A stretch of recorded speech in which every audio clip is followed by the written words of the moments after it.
So ayan guys, welcome back to my YouTube channel. So for today's video, may papalitan ako ng battery. So ito yung battery niyang bago. Yan, 12 by 33 amperes siya. So lahat yan. So ito yung papalitan kong battery. Ang napansin ng may-ari dito is ito siya. Ayan. Yung sa side niya mga kaibay kayo, no? Lumubo na yon, nagbitak na siya. Ayan siya. So yan, ito yung papalitan ko ng 33 amperes. Tapos dito mga kaibike, lalagyan ko siya ng NFC na universal lock switch, yung diswaka siya. So ito siya. Yan, available ko is 3. So lalagyan ko siya dito. Dito ko siya ilalagay sa side ng flarings niya. Ayan. So dito ko siya ididikit mga kaibike, dahil nakaganyan siya. Ayan. So ayan, ituturo ko sa inyo mga kaibike kung paano ko i-install yung NFC na universal switch. Tapos dito naman, so basic lang naman to pagka once na in-install tong bagong battery, kung ano yung pinaka stock niya. So ganun din yung gagawin ko. So yun lang yung pinaka ano niya. Ito lang yung isi-share ko sa inyo mamaya kung paano ko to i-install sa e-bike niya, yung NFC. Okay. So ito na siya mga kaibike, tapos na yung pag-install ko ng bagong battery niya na 12 by 33 amperes. So ito siya. So kung yung luma, kung ano yung pagkakabit nun, so ganun din yung bago ngayon niya. Ito. Okay. So ito yung lumang battery niya mga kaibike. Ito. Ayan o.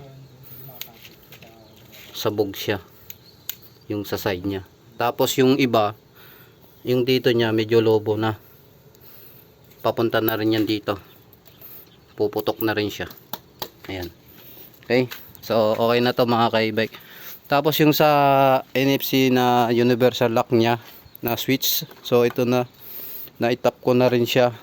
So ang pag-tap ko niyan mga kaibike, ito yung socket ng papuntang panel board nyo. So ito yung panel board. Tapos yung negative positive dito, ito yung negative, yung kulay itim.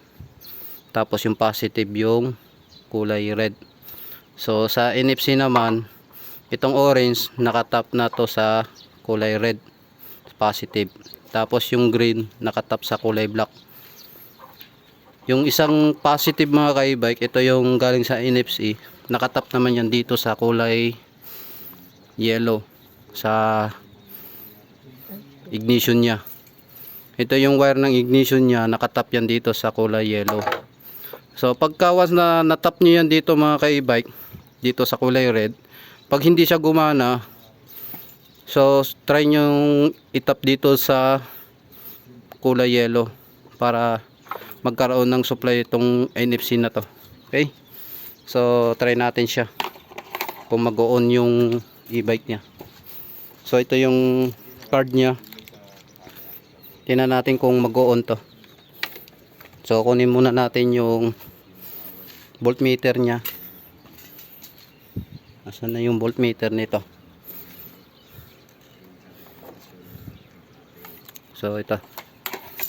So tingnan natin yung voltmeter niya, kung gagana yung voltmeter niya. Yan. So itap lang natin to mga kaibike, tapos tingnan natin kung gagana yung pinaka panel board niya, tapos yung voltmeter niya. Ayan, tap natin. Ayan. So ayan siya. Tapos yung sa panel board, ayan, try natin siyang i-throttle. I-gear muna natin siya, tapos throttle na natin siya kung gagana. Ayan. So okay na siya. Ayan. Tapos pagka once na papatayin naman natin siya, itap din natin tong card na to. Ayan. So patay na siya. Ayan.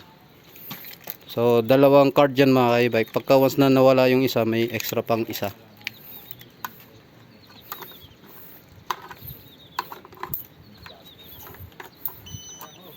Ayan.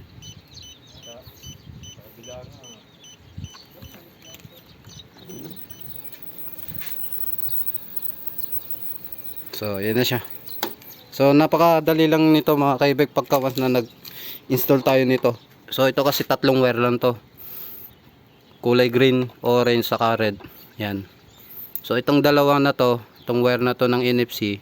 So dito sa panel board, itap natin yan. Tapos yung isang red dito sa ignition switch ng e-bike natin. Okay? So ganun lang siya kadali. Patayin natin siya. Yan.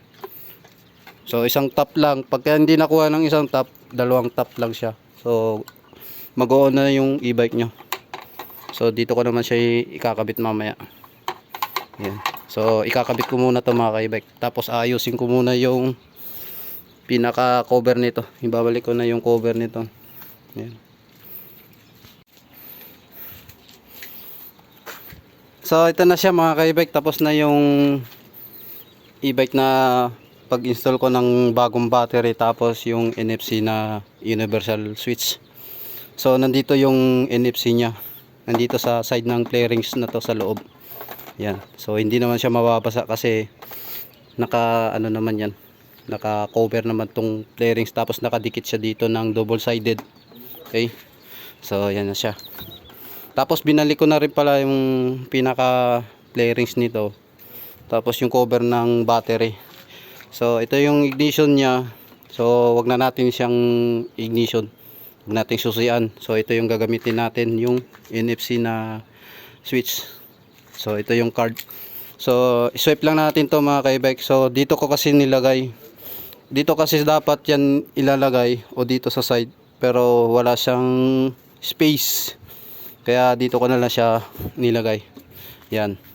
Pagka once na itinap natin to mga ka-e-bike, ito. Sample natin. Yan. Pag once na tumunog na yan, ibig sabihin naka-on na yung pinaka panel board nya. Yan. Pati yung voltmeter nya. So lahat na yan gagana na yan. Tapos throttle natin. Yan siya. Okay? So pagka once naman pinatay natin yan, itap na lang din natin to, tong card na to dito sa side. Yan. Yan siya. Wala na. Patay na.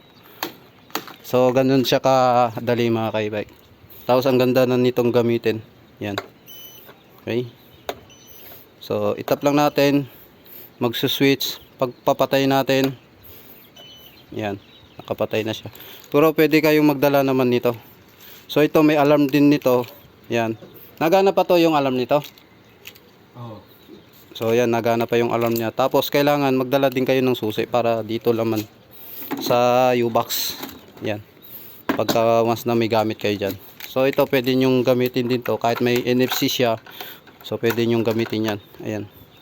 Naka-on siya. Ayan siya.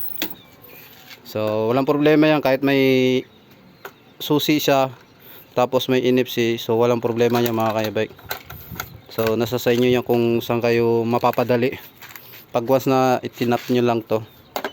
Yun. Gana na siya kagad. Okay.